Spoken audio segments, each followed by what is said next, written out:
सृष्टि बचपन से ही दिखने में सुंदर नहीं थी, लेकिन अमीर बाप की बेटी सृष्टि पर उसकी माँ जान छिड़कती।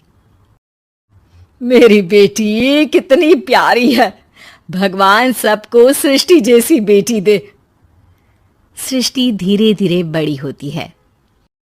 एक दिन सृष्टि की सहेली कहती है, तू दिखने में कितनी अजीब सी है, लेकिन मैं जानती हूँ हम सब में सबसे अच्छी शादी तो तेरी ही होगी। तेरे पापा अमीर जो हैं। अरे बता नहीं सकते यार, दहेज तो हर कोई देता है, ये क्या ज्यादा ले जाएगी अपने पति के लिए? अरे बड़े शहर में कोठी है इसके पापा की। अरे पापा की है ना, कौन सी इसकी है? इसकी होती तब तो कोई भी लड़का इससे शादी कर लेता।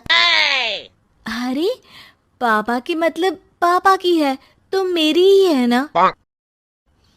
किसने कहा?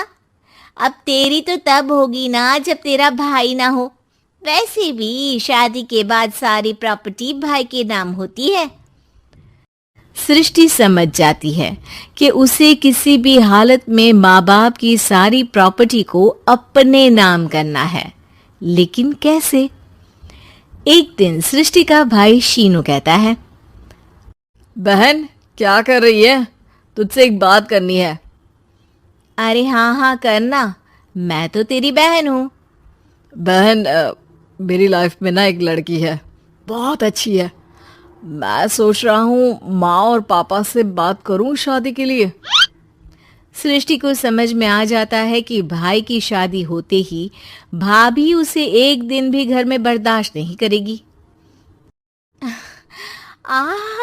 क्या बात है भाई, बताना कौन है वो? यार वो बहुत अच्छी लड़की है, पढ़ी लिखी है, मेरे साथ जॉब भी करती है। बस एक प्रॉब्लम है। प्रॉब्लम? क्या प्रॉब्लम है भाई? यार वो शादीशुदा है, लेकिन उसके पति ने उसे सिर्फ इसलिए छोड़ दिया क्योंकि उसके माँ बाप दहेज नहीं दे पाए। सृष्टि ये सुनकर न जाने क्यों खुश हो जाती है। अरे भाई तो क्या हुआ, लड़की तुझे तो पसंद है ना? शीनू को लगता है कि बहन उसे समझ रही है। वो इस बात से अनजान होता है कि उसकी बहन की मंशा पूरा घर हड़पने की है। सृष्टि अपनी माँ से कहती है, मम्मी मुझे तो बहुत चिंता है, पता है शीनू क्या कर रहा है? अरे क्या कर रहा है, वो तो काम पर जाता है और वापस घर आता है। नहीं ना माँ, वो यही तो नहीं कर रहा, बाकी सब कर रहा है। आपको पता है उससे प्यार है, और वो भी एक शादीशुदा लड़की से। हैं? ये क्या हो गया? मैं सोसाइटी में क्या मुंह दिखाऊंगी? अरे तेरे पापा तो यही कहेंगे कि मैंने ही उसे बिगाड़ दिया है। माँ देखो, मेरी बात मानो, पापा पर भी विश्वास करने की जरूरत नहीं है। अब आप ही बताओ, पापा इतनी देर घर के बाहर रहते हैं क्यों? बोलो। अरे बेटा वो तो नौकरी करते हैं ना। तू बहुत भोली है माँ। पापा का ऑफिस तो 7 बजे खत्म हो जाता है, लेकिन देखो कितनी देर से आते हैं। अरे नहीं नहीं बेटा, ऐसी कोई बात नहीं है। सृष्टि माँ को एक औरत से बात करते पिता की फोटो दिखाती है। देखो माँ, कैसे हैं पापा? मैं ना कहती थी कि पापा सही नहीं है। मैं तेरे पापा से बात करूंगी, दे फोटो मुझे। ओ माँ, वो तो डिलीट हो गई। लेकिन चल, तूने तो देख लिया ना, पापा से बाद में बात कर लेना। और हाँ, मेरा नाम बिल्कुल मत लेना। हाँ माँ। अब क्या था, सृष्टि के माँ और पिता के बीच झगड़ा होना शुरू हो जाता है। सृष्टि के मन में क्या चल रहा था कोई नहीं जानता था। एक दिन, माँ सृष्टि के लिए एक लड़का देखा है, वो लोग शाम को उसे देखने आने वाले हैं। और हाँ माँ, एक खुशखबरी, मैं और पापा मिलकर एक नया बिजनेस ट्राई कर रहे हैं। शाम को लड़का आता है, सांवले रंग का। सृष्टि को तो बिल्कुल भी पसंद नहीं आता।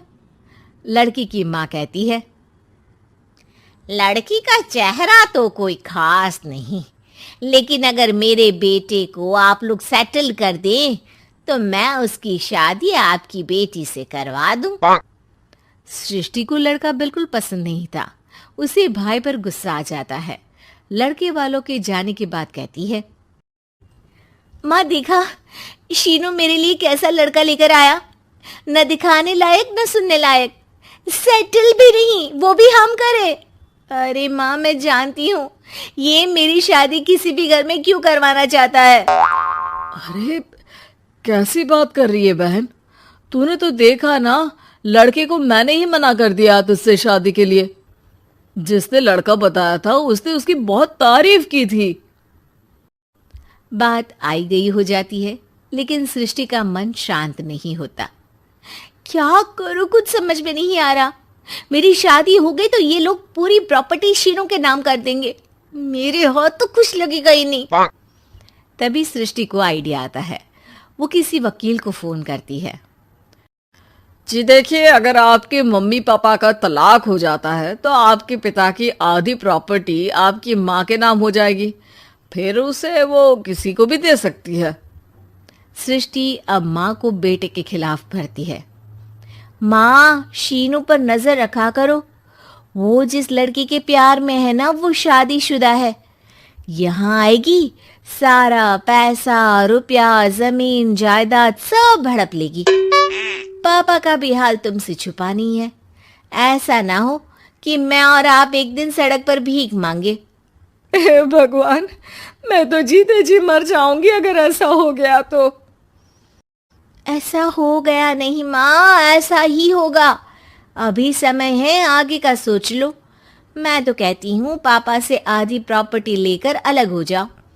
पापा की आधी प्रॉपर्टी भी हम लोगों को अगर मिल जाती है ना तो अगले 7 जन्म सफल समझो। बेचारी माँ बेटी के कहने पर पति से तलाक लेकर अलग हो जाती है। सृष्टि अब पैसों से गाड़ी और अपने दूसरे महंगे शौक पूरे करने लगी। उसके दोस्त भी उसके पैसे इस्तेमाल करते। सृष्टि, कल तुम कहाँ थी? मैं सारा दिन घर पर अकेली थी। तो मैं क्या करूं? मैंने ठेका तो नहीं लिया है ना तुम्हें संभालने का। माँ को सृष्टि से ये उम्मीद नहीं थी।